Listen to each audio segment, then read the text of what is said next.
What's going on, football fans? It's your host, Bad Takes, with Bad Takes in Football, back with another episode for you. But before I get into today's topic, make sure you subscribe to this channel. I'm on my road to my first 100 subscribers. We're making a movement here to bring passionate football fans together in a fun environment. Please make sure you like, subscribe, comment, tell me what you think about this topic, other topics you want me to cover. Excited to get into today's topic.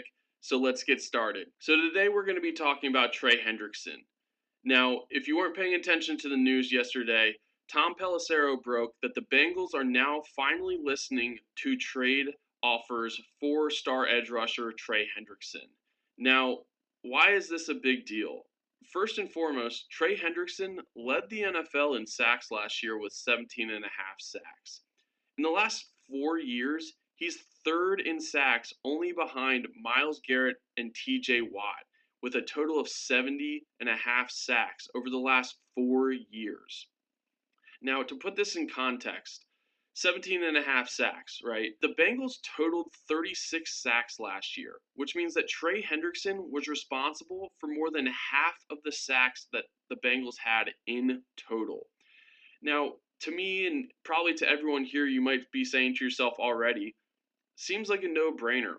Why aren't they providing a contract to TREY Hendrickson? So let's actually dive into that a little bit here. Now, the Bengals have paid their offense very heavily over the last 2 years. Joe Burrow, 2 years ago, signed a 5-year, $275 million contract extension with $219 million of that fully guaranteed, which made him at the time the highest paid player in the NFL. As recently as this offseason, the Bengals had to re-up on their two star wide receivers, Ja'Marr Chase being the first. And Ja'Marr Chase, he signed a 4-year, $161 million contract extension. $112 million of that was fully guaranteed, which made him the highest non-quarterback paid player in the NFL. So you're talking about the highest paid quarterback as well as the highest paid non-quarterback player in the NFL on the same side of the ball on the same team. Now let's add to that the fact that they also had to sign T. Higgins. They re-signed T. Higgins to a 4-year, $115 million contract with $40 million fully guaranteed. Now, when you think about that, that's $371.9 million in total guaranteed money across 3 players, right? So you're talking about almost $400 million in fully guaranteed money for 3 players. Now, why is this a big deal, and why am I bringing this up when I'm talking about TREY Hendrickson? The important aspect you need to understand when it comes to NFL contracts, when you provide fully guaranteed money in a contract, that money goes into escrow. That money cannot be touched, right? So that's a big reason why a lot of NFL teams like to avoid fully guaranteed money, because that means that that money can't be used for someone else. It's not flexible anymore, right? You have to be cash heavy. You have to have cash on hand to be able to pay these star players. And so that's why I think this is an important factor when it comes to TREY Hendrickson. The Cincinnati Bengals have a tradition of being essentially a family owned NFL team, right? The Brown family. The Browns had to sell the stadium rights to be able to pay Joe Burrow. They call it Pay Joe Stadium in Cincinnati. And when you have a player like TREY Hendrickson way outperform his contract, right? He still has money on his contract, but it's only $16.1 million left for this year. That's not a lot of money for the leader of the NFL in sacks, right? $16.1 million is not a lot of money for the sack leader in the NFL. Again, across 4 years, he's third in the NFL. Again, only behind TJ Watt and Myles Garrett. Now, what are Myles Garrett and TJ Watt making?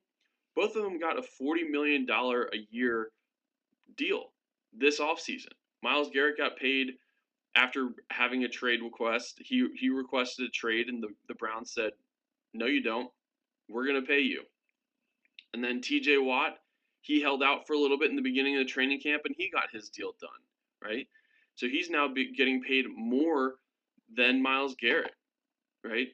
TJ Watt's averaging $41 million a year. Again, Trey Hendrickson, he's all the way below players like Rashawn Gary, Andrew Van Winkle, and George Karlaftis when it comes to total money left on his contract. Again, he's getting paid $16.1 million this year. And Trey Hendrickson has already said he would not be playing under his current contract. The Bengals had a chance to avoid this situation.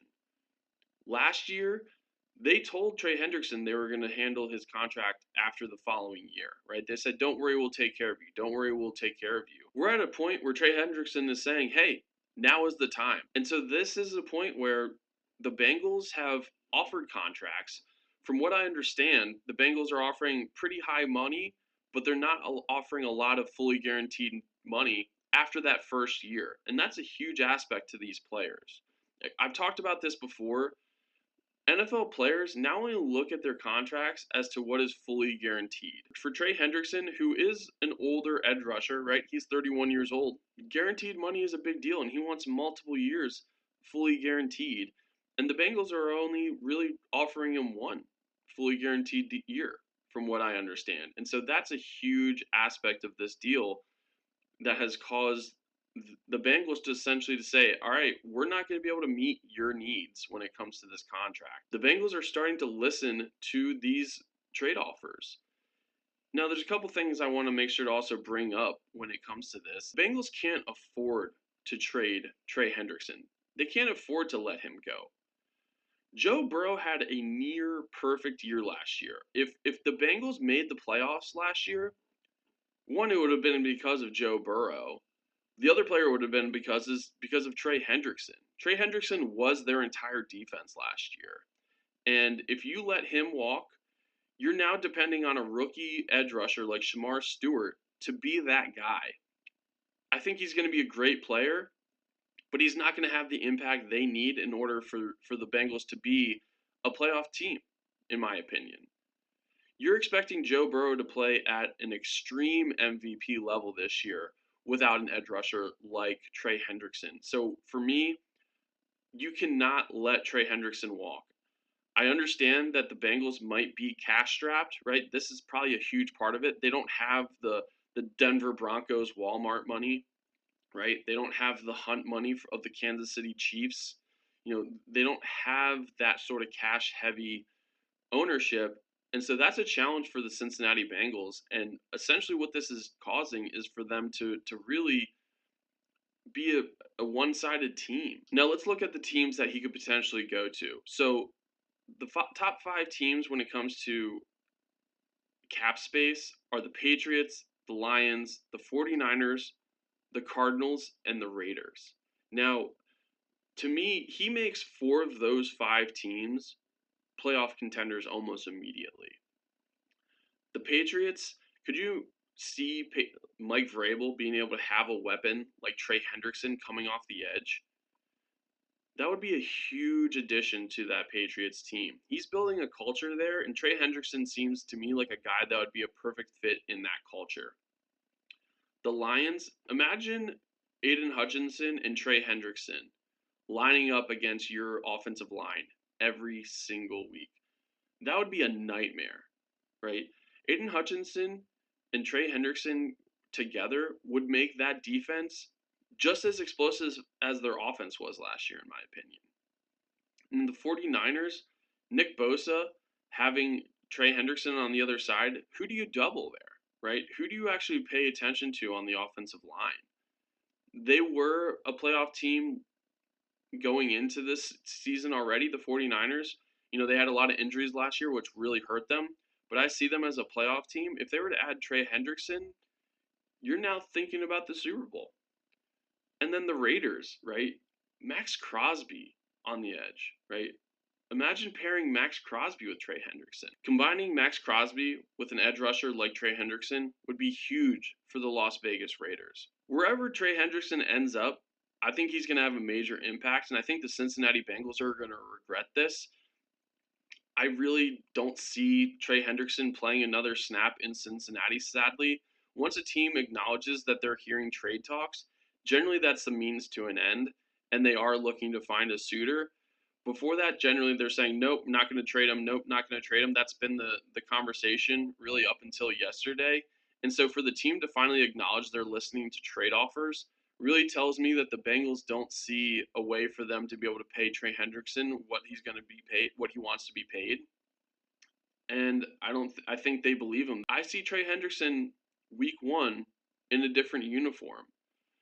I'm curious what you think about the Bengals this year without Trey Hendrickson on the edge, right? How much can their offense really carry this team? That's going to be a huge aspect of this for the Cincinnati Bengals.